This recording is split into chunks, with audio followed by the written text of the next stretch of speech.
Hello friends, welcome to wifistudy.com, one stop destination for all competitive exam presents economic survey 2016-17। So friends, इस video में हम आपके लिए लेके आए हैं इकोनॉमिक सर्वे 2016-17 जो कि आपकी पेपर के लिए इंपॉर्टेंट है और आपको इसके बारे में जानना बहुत ज़रूरी है। तो इसके अंदर जो इंपॉर्टेंट टॉपिक्स है या इंपॉर्टेंट चीज़ें हैं वो हम सभी को समराइज़ करके आपको इस वीडियो में प्रेजेंट कर रहे हैं।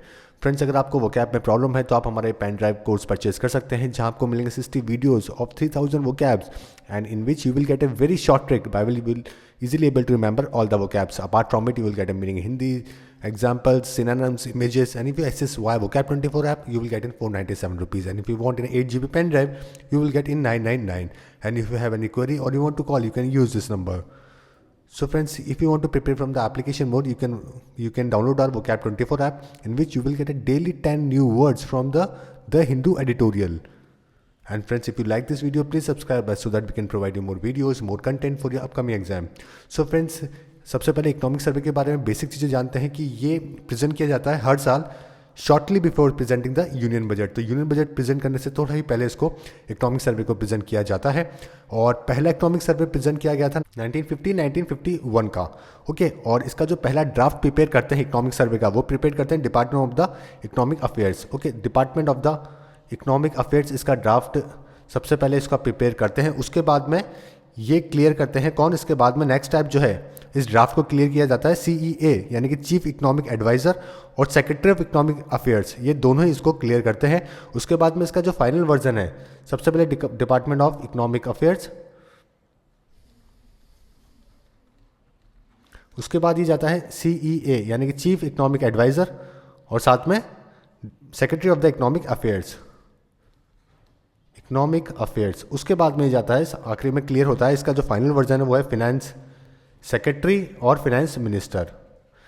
ओके, और इसका जो मोस्ट ऑफ द डेटा है जो कि क्रिएट किया जाता है वो CSO के द्वारा क्रिएट किया जाता है। CSO जो कि क्या है, एक ministry of statics and programme implementation उसका पार्ट है। CSO के द्वारा इसको क्रिएट किया जाता है। CSO का पूरा नाम है central statistical office. Okay, central statistical office, और ये किसका पार्ट है, मॉस्फी का पार्ट है। मॉस्फी का मतलब ministry of statics and programme implementation. तो ये थोड़ी बेसिक इन्फॉर्मेशन है जो कि आपको ध्यान रखनी है। तो पहला ड्राफ्ट प्रिपेयर किया जाता है इकोनॉमिक अफेयर्स के द्वारा, डिपार्टमेंट ऑफ इकोनॉमिक अफेयर्स। उसके बाद में ये जाता है किसके पास, CEA यानी चीफ इकोनॉमिक एडवाइजर और सेक्रेटरी ऑफ इकोनॉमिक अफेयर्स के पास में। उसके बाद में फाइनेंस सेक्रेटरी और फाइनेंस मिनिस्टर। ओके, तो ये थोड़ी चीज़ें हैं जो कि आपको ध्यान रखनी है। तो बेसिकली इकोनॉमिक सर्वे होता क्या है फ्रेंड्स, ये आपको जानना जरूरी है। ये रिव्यू करता है development in the Indian economy over the previous 12 month. तो 12 महीने के अंदर प्रीवियस कितना डेवलपमेंट हुआ है इंडियन इकोनॉमी के अंदर वो ये पता करता है। और ये समराइज करता है performance on the major development programme, कि आपके जो परफॉर्मेंस है वो मेजर डेवलपमेंट प्रोग्राम को समराइज किया जाता है। इसमें हाईलाइट्स किए जाते हैं policy initiative of the government और prospect of the economy. Okay, और ये जो डॉक्यूमेंट है दोनों ही हाउसेस के सामने पार्लियामेंट में पेश किया जाता है बजट सेशन के अंदर। ओके, तो आपको ये जो चीज़ें ध्यान रखनी है। And this survey was prepared by the finance secretary chief economic adviser Arvind Subramanian. तो ये सेकंड पॉइंट है, ये आपको ध्यान रखना है। और economic survey was presented in the parliament on January 31, 2017। This economic survey advocates the concept of universal basic income UBI। Okay, तो इन्होंने कंसेप्ट को एडवोकेट किया है किसको, यूनिवर्सल बेसिक इनकम को। तो इसके बारे में आपको थोड़ा डिटेल में बाद में बताऊंगा, अभी थोड़ा आगे। Okay, as an alternative to the various social welfare schemes in an effort to reduce poverty. तो पावर रिड्यूस करने के लिए जो सोशल वेलफेयर स्कीम है इनके अल्टरनेटिव में कहा गया है कि यूनिवर्सल बेसिक इनकम को प्रेफरेंस दी जाए। सो सबसे पहले कुछ हाईलाइट्स देखते हैं रिपोर्ट की। ग्रोथ के बारे में क्या कहा गया, 2017-18 GDP growth seen between 6.75 and 7.5% year on year. Okay, तो आपको ये चीज़ ध्यान रखनी है कि 2017-18 की जो ग्रोथ बताई गई है, इन्होंने GDP ग्रोथ सीन बताया गया है वो 6.75 से 7.5 के बीच में कहा है।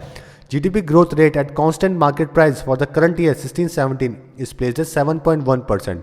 ओके, तो GDP ग्रोथ रेट बताई गई है कांस्टेंट मार्केट प्राइस के लिए 16-17 के लिए 7.1%। The federal statistics office estimate of 7.1% growth for 16-17 likely to be revise downward.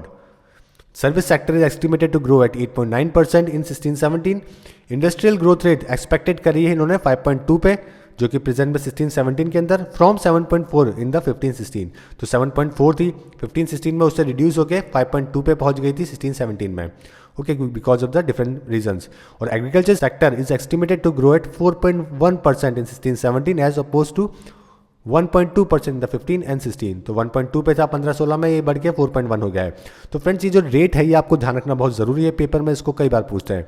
तो आपको ध्यान रखना है कि 6.75 से 7.5 जीडीपी ग्रोथ और 7.1 कांस्टेंट, उसके बाद में बाकी सब चीज़ें सर्विस सेक्टर में और इंडस्ट्रियल ग्रोथ और एग्रीकल्चर सेक्टर में कितनी जो रेट है वो 16-17 की हुई है। उसके बाद देखते हैं physical deficient. Implementation of the wage hike muted tax receipts to put pressure on physical deficient in 17 और 18। तो उन्होंने कहा कि हम इम्प्लीमेंटेशन करेंगे, वेज जो है डेली वेजेस है उनको हाइक करेंगे, म्यूटेड टैक्स रिसिप्ट्स करेंगे, ताकि जो फिजिकल डेफिशिएंट है यानी कि total expenditure minus total revenue, physical deficient, okay, total expenditure minus total revenue, ये जो है इसको हम कम करेंगे 17-18 के अंदर। Need for physical prudence for both centre and state for physical health of the economy. Physical windfall from low oil prices to disappear in 17 और 18। तो यानी कि जो फिजिकल का जो विंडफॉल हुआ है लो प्राइसेस की वजह से, ओके, ऑयल प्राइसेस की वजह से वो डिसअपियर हो जाएगा 17 और 18 में, क्योंकि पॉसिबिलिटी है ऑयल प्राइसेस की बढ़ने की। इसके बाद inflation, the average consumer price index CPI inflation rate is decline to 4.9% in 15 and 16 from 5.6% in 14 and 15।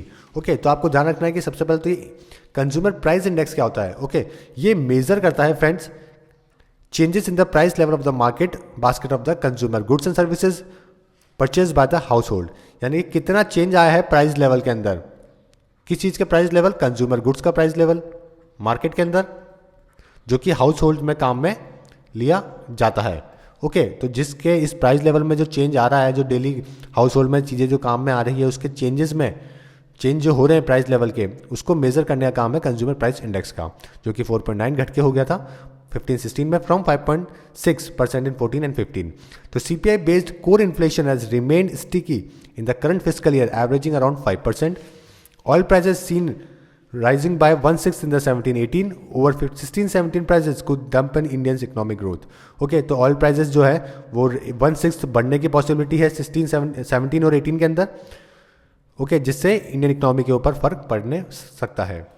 Remonetization will ensure that the cash squeeze is eliminated by the April 2017। Second, supply of the currency should follow actual demand and not be dictated by the official estimate of the desirable demand।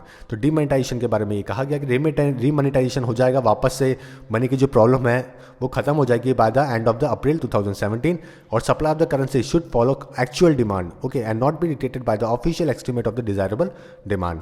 देखते हैं monetary policy के बारे में। Sharp rise in the prices in 17-18 make gap monetary easing hand room market interest rate seen lower in 17-18 due to the demonetisation, यानी कि जो prices में जो थोड़ा सा राइज होने की पॉसिबिलिटी है 17-18 के अंदर, okay, compare to the previous year. Government depth to GDP ratio in 16 seen at 68.5% down from 69.1% in 15। Okay, तो 2015 में तो जो गवर्नमेंट डेप्ट टू जीडीपी रेशियो था वो 69.1% था, जो कि घट के 2016 में 68.5% हो गया। तो आपको ये चीज़ ध्यान रखनी है फ्रेंड्स, इंपॉर्टेंट है। Banking suggest setting up public sector asset rehabilitation agency to take charge of large bad loans in bank. Okay, तो एक रिहैबिलिटेशन सेंटर एजेंसी की बात करी गई बनाने की, ताकि जो बैड लोन्स है उनको रिकवर किया जा सके। Central agency with the government banking should overcome coordination the political issues on bad loans. Taxation, income tax rates and real estate stamp duties could be reduce, यानी कि जो इनकम टैक्स रेट्स है और real estate में जो stamp duties है उनको reduce करने की बात हुई। और time table for reducing corporate tax rate could be accelerated, और time table for reducing corporate tax rate could be accelerated. तो उसकी वजह से कॉर्पोरेट टैक्स कम करने की वजह से जो ग्रोथ है वो इंक्रीज करने की बात हो सकती है। अब देखते हैं यूनिवर्सल बेसिक इनकम, ये बहुत ही इंपॉर्टेंट है फ्रेंड्स, इस बार जो इंट्रोड्यूस हुई है ये चीज़, ये आपको याद करने के लिए बहुत इंपॉर्टेंट है, क्योंकि इसके अंदर आपको जानना भी ज़रूरी क्या चीज़ें हैं और ये पेपर में ज़रूर आएगा। Universal basic income proposes a powerful idea but not ready for the implementation.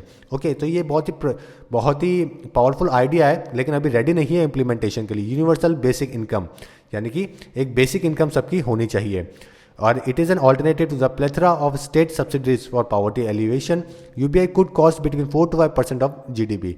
तो ये कहा कि ये जो ऑल्टरनेटिव है ये यूनिवर्सल बेसिक इनकम जो इनकम है किसका, जो स्टेट की जो सब्सिडीज़ है पॉवर्टी को लेके और बाकी सारे जो काफ़ी सारी स्कीम्स हैं जो गरीबों को लेके, उन सबका एक अच्छा ऑल्टरनेटिव है, और जो कि 4 से 5% के बीच में हो सकती है टोटल जीडीपी की। ओके, तो इसके अंदर ये भी कहा गया कि अकॉर्डिंग टू द सर्वे ये भी कहा गया कि कुछ पॉइंट्स बहुत ज़रूरी हैं इसको इम्प्लीमेंट करने के लिए, जैसे कि पहला सक्सेसफुल जैम। और फंक्शनल जैम। जैम का मतलब है जनधन, आधार और मोबाइल। जनधन, आधार और मोबाइल, ये तीन चीज़ें बहुत ही इंपॉर्टेंट है फंक्शनल जैम किसके लिए? यूनिवर्सल बेसिक इनकम के लिए, कि जनधन योजना में सबका अकाउंट होना चाहिए, आधार से लिंक होना चाहिए और सबके मोबाइल उससे जुड़े हुए होने चाहिए। साथ में cost sharing for the programme between the state and centre, यानी कि जो कॉस्ट शेयरिंग होनी चाहिए, जितने भी जो गरीबों को लेके, जो अपने जो पावर्टी में जो लोग हैं उनको लेके जितने प्रोग्राम इंप्लीमेंट होते हैं उसमें कॉस्ट शेयरिंग होनी चाहिए हर प्रोग्राम्स की between the state and the centre. Okay, तो ये दो चीज़ें हैं जो कि यूबीआई को सक्सेसफुल बनाने के लिए बहुत ज़रूरी है। इसके अलावा तीन प्रिंसिपल्स भी आपको ध्यान रखने हैं जो कि महात्मा गांधी की तरफ द्वारा बताए गए थे यूनिवर्सल बेसिक इनकम को इंप्लीमेंट करने के लिए। सबसे पहले यूनिवर्सलिटी, दूसरा अनकंडीशनैलिटी, तीसरा एजेंसी। तो ये तीन जो प्रिंसिपल्स हैं ये बहुत ज़रूरी है और आपको ध्यान रखना है, यूनिवर्सलिटी, अनकंडीशनलिटी और एजेंसी, जो कि जिसके ऊपर यूबीआई बेस्ड है according to the father of the nation Mahatma Gandhi. And friends, if you are not subscribe our channel till now then click on this logo to subscribe our YouTube channel for daily videos and for daily newspaper editorials, vocabs and quiz. Download vocab24 app now. And if you enjoyed this video then don't forget to like and share this video with your friends and give your feedback while commenting on this video. So friends, thank you and all the best for upcoming exam. Hope you like this video.